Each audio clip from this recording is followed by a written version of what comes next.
বন্ধুরা, আমি সোমা বলছি, সোমা মুখার্জি। এত কষ্ট হচ্ছে ভিতরে যে হসপিটালে বসে থাকতে পারছি না। আমাদের সব ডাক্তাররা সবাই খুব ডিস্টার্বড। আজকে তো ওপিডি বন্ধ রাখা হয়েছে।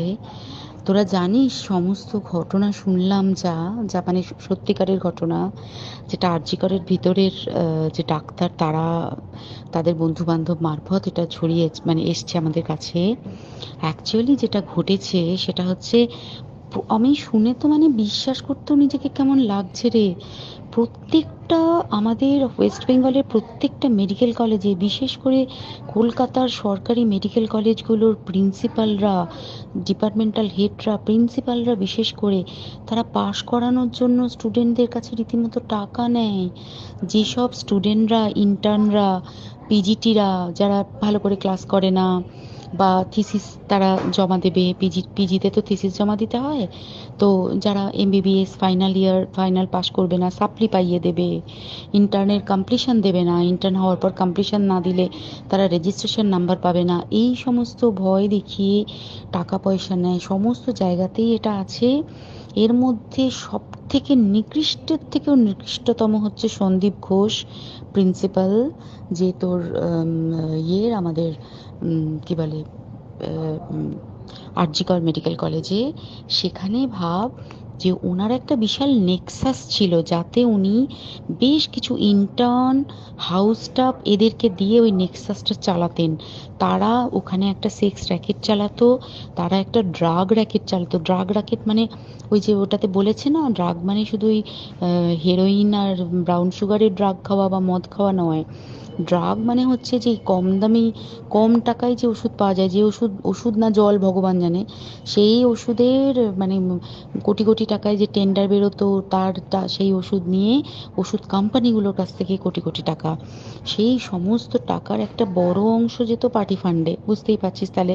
সেই জন্য পার্টির একদমই কাছের উনি, পার্টির মানে একদম খোদ ওপর লেভেলের একদম আসল জায়গাকার কাছে।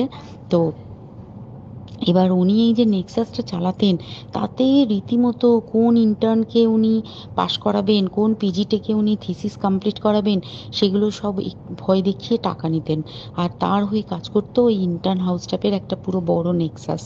এবার এই মেয়েটির, যে পিজিটি মেয়েটি অত্যন্ত ভালো, সে তার থিসিসটা কমপ্লিট করাবে না বলে হুমকি দিচ্ছিল। সে এটা জানতে পেরে গিয়ে বলেছিল যে আমি এরকম কোনোভাবেই মেনে নেব না, আমি এর এর বিরুদ্ধে আমি যাব এবং আমি এর বিরুদ্ধে সব ফাঁস করে দেবো।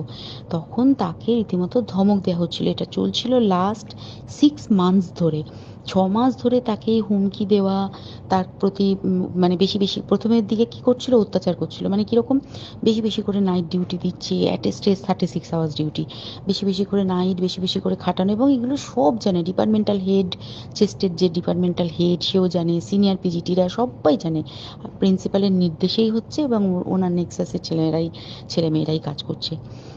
তারা 6 মাস ধরে এটা করেছে। করার পরেও যখন ওকে আটকাতে পারেনি, তখন কি করেছে, ওই দিনকে ওরা ঠিক করেছে, যে দিনটাতে এই ঘটনাটা ঘটেছে, সেদিন কতখানি প্ল্যান্ড এবং গট আপ গেম দেখ। সেই দিন ওই ঘরে, ওই সেমিনার রুমে প্রত্যেক দিনই চারতলার আরও অনেকেই, যারা সিনিয়র পিজিটি বা জুনিয়র পিজিটি, তারা কিন্তু বিশ্রাম নিতে যেত, অনেকেই ওই ঘরে যেত। সেই দিনকে ও একা, ওকে বলেছে তুমি ঘুমিয়ে পড়ো, ওকে একা রেখে এসেছে। বাকিরা কাউকে যেতে দেয়নি, বলেছে ওই ঘরে আজকে ঘটনা ঘটছে, কাজ হচ্ছে, ওই ঘরে কেউ যাবে না।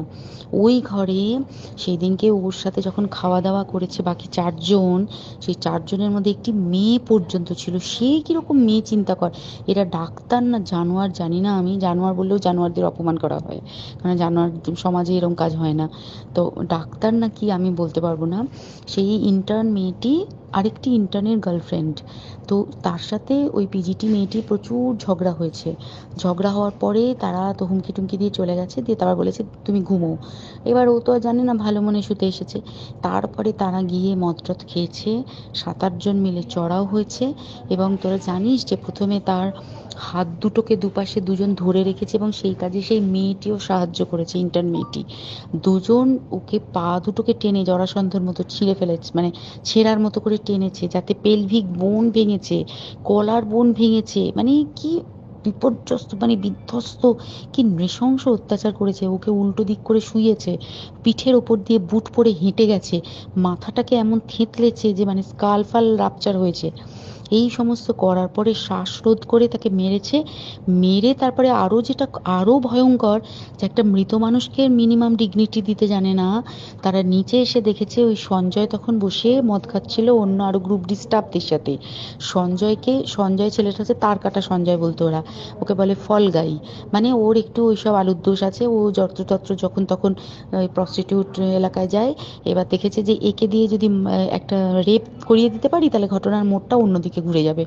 এইবার ওকে বলেছে, যা সেমিনার রুমে তোর জন্য রেখে এসেছি, যা তুই এবার গিয়ে কাজ করে দিয়ে আয়। ও এসে ওই ডেড বডিকে রেপ করেছে যাতে তার ভ্যাজাইনাতে সিমেন্ট পাওয়া যায়।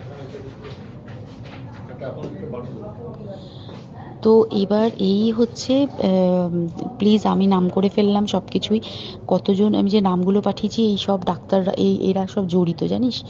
কিন্তু কেউ কোনো প্রমাণ নেই, প্রমাণ লোপাটের জন্য সেদিনকে ওই ইন্টার্ন এবং ডাক্তাররা যে ওইখানের যে বাথরুমটাতে হাত পা ধুয়েছে, রক্ত ধুয়েছে, সেইটাকে সাত তাড়াতাড়ি প্রমাণ লোপাটের জন্য ওই দেওয়ালকে ভেঙে দিয়ে তার মানে ওই বাথরুমের জায়গাটাকেই ভাঙতে হচ্ছে ওদের।